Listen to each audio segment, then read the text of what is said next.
Ninguém pode deter os passos da igreja. Ninguém pode calar a voz da igreja.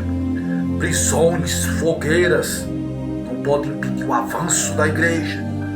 Conforme proclama um cântico pentecostal, ninguém detém. É obra santa, arabaxu, bederaço. A evangelização alcança o mundo quando é uma grande força amiga. Os cristãos de Jerusalém eram as sementes de Deus, e a perseguição foi usada por Deus para plantá-los no novo solo, a fim de que eles dessem fruto.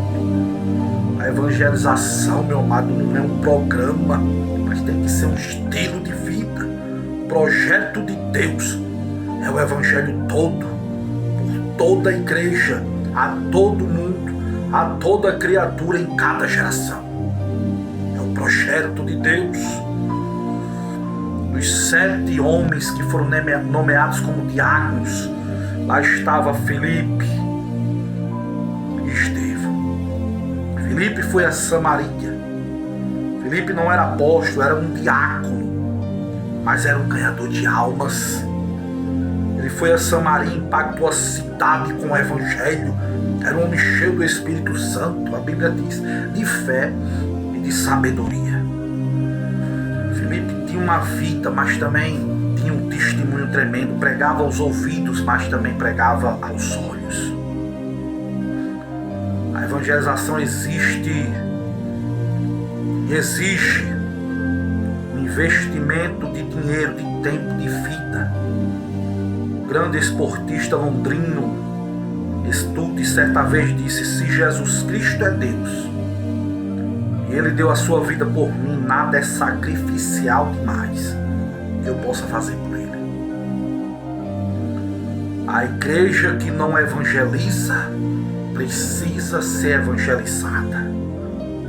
Precisamos entender que o evangelho é o poder de salvação, é o poder de Deus para todo aquele que nele crê. Não pode haver evangelização sem evangelho.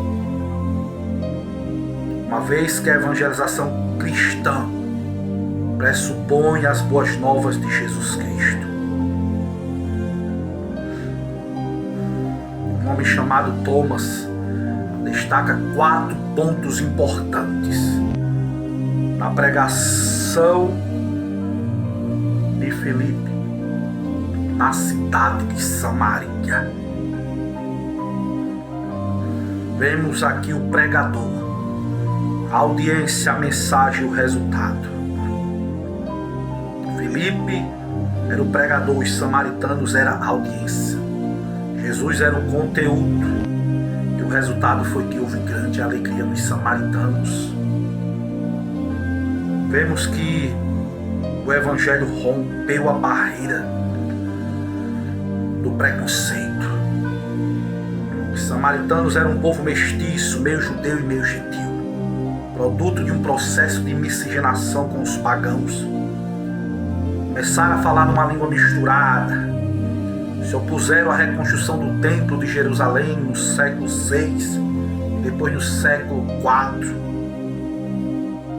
a.C. Os samaritanos instituíram nobres sacerdotes.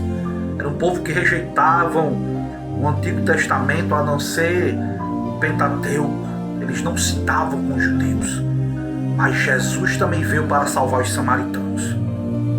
Em segundo lugar, eu vejo que a pregação foi endereçada aos ouvidos e aos olhos. A Bíblia diz no capítulo 8 de Atos, versículo 6, que eles viam e ouviam o que Filipe fazia. Filipe aprendeu com Jesus que a pregação não consiste somente em palavras, mas deve ser através de demonstração de poder do Espírito Santo. A pregação é lógica, é em fogo. É a proclamação do Evangelho. O Evangelho é o poder de Deus para a salvação de todo aquele que nele crê. Filipe pregava aos ouvidos, mas também pregava aos olhos.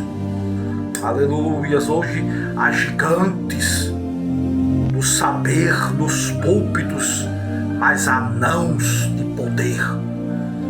Poder, falta poder nesses últimos dias para a igreja.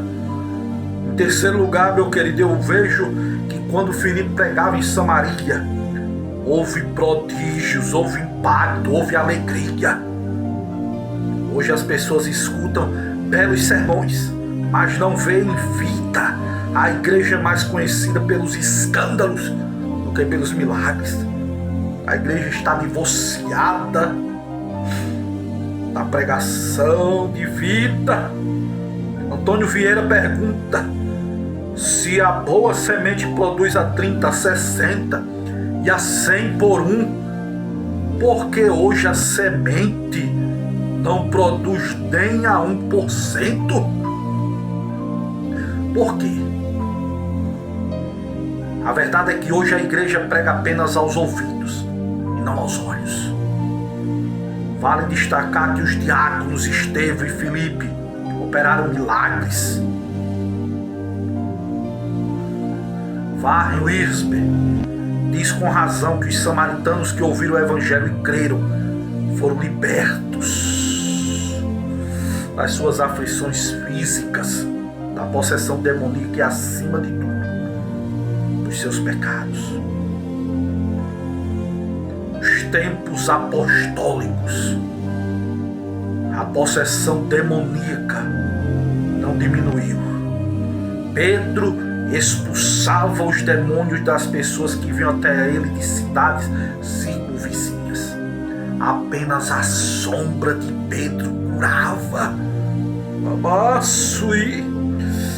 Paulo exorcitou o espírito de uma moça escrava em Filipos, lá em Atos 16, onde todo mundo conhece a história daquela moça que Paulo expulsou o demônio, o espírito de adivinhação.